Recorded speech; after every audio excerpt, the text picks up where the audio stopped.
5G continues, it's hardly anywhere in the mainstream media, and it poses a significant danger to society. It must be stopped and replaced with my favorite number letter combination, 32G.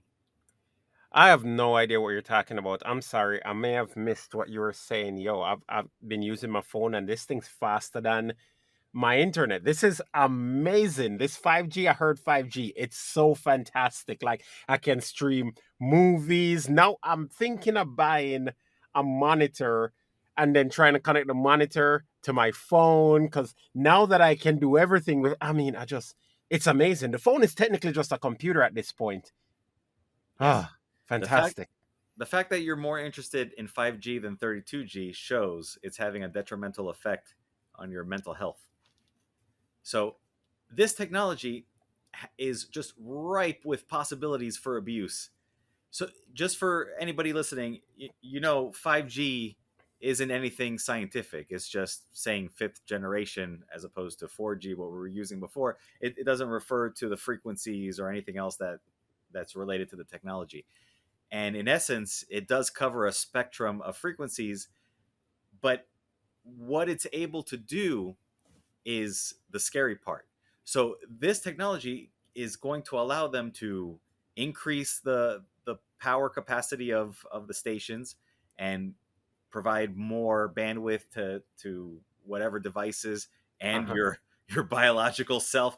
But in addition to that, it's no longer going to be uh, limited to omnidirectional broadcasting. You're going to be able to beam a signal directly to the vicinity of whatever device you're interested in communicating with. And on top of that, you're able to pinpoint someone's location with a lot more accuracy than the old style of triangulation, or even with GPS sending out a signal through the internet from your mobile device.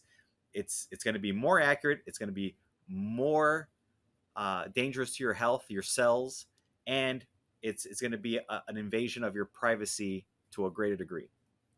No, I disagree with that entirely. So you're telling me when I order Uber, I'll be able to figure out exactly where they are with pinpoint accuracy? That's fantastic. Now I know the second that my pizza is going to get to my door. That's fantastic. I don't know what you're on about. And my health? What do you mean? This is less toxic than smoking and drinking and probably driving. How many people have you known to die from 5G?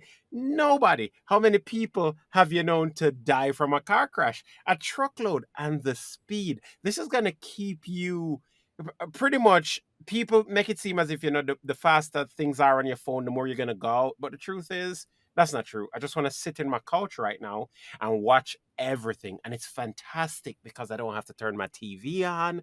I don't have to do anything. I can just sit here and I can be on Twitter and I can be downloading stuff. And the video games now, they play fantastic. They're fast. There's no buffering or anything. There's no latency. It's just so amazing. And who's afraid of cancer? Everybody's going to die of cancer anyways. So is that the worst thing that's going to happen to me? Hey, the COVID shot, if you people on the right are correct, will kill me way quicker than the 5G will. So what am I worried about? I've already got my fourth booster, so just let me enjoy my 5G and go away.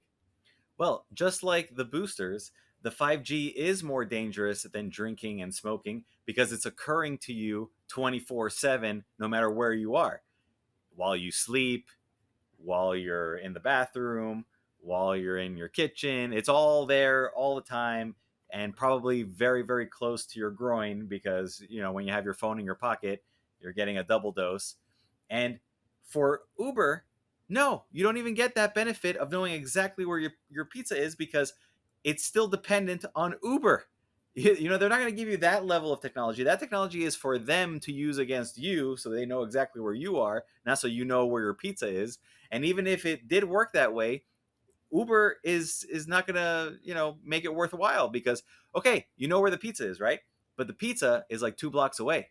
And you're like, "Oh, yeah, it's only 2 blocks away." And then 5 minutes later, "Oh, it's still 2 blocks away." And then like 20 minutes later, it's like, why is it still 2 blocks away? And then it turns out that the Uber guy just, couldn't handle the smell anymore, decided to have a little CBD oil vape break and enjoy your pizza, and then drive right back to the office and be like, yeah, I delivered the pizza. I don't know what this guy's talking about.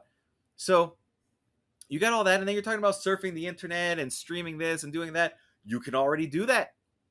You don't need 5G for that. The technologies that they're talking about with 5G is not just regular bandwidth involved activities. They're talking about like now you can have true automated cars, and you can have true remote surgeries. But all of that is bunk, because for the surgeries, if you have enough bandwidth and you're willing to take the risk, you can go ahead and do that. It's not going to turn out well either way. And for the automated cars, you can do that with the bandwidth that we already have right now. The bottleneck is not the internet connection. The bottleneck is the fact that the automated software is no good, and the technology in the car is not up to the task. Just because you have a few cameras and a couple of sensors in the vehicle doesn't mean that it's going to be able to handle every situation that you're going to run into on the road. Even humans can barely handle it. And look what happened the last time they tested it.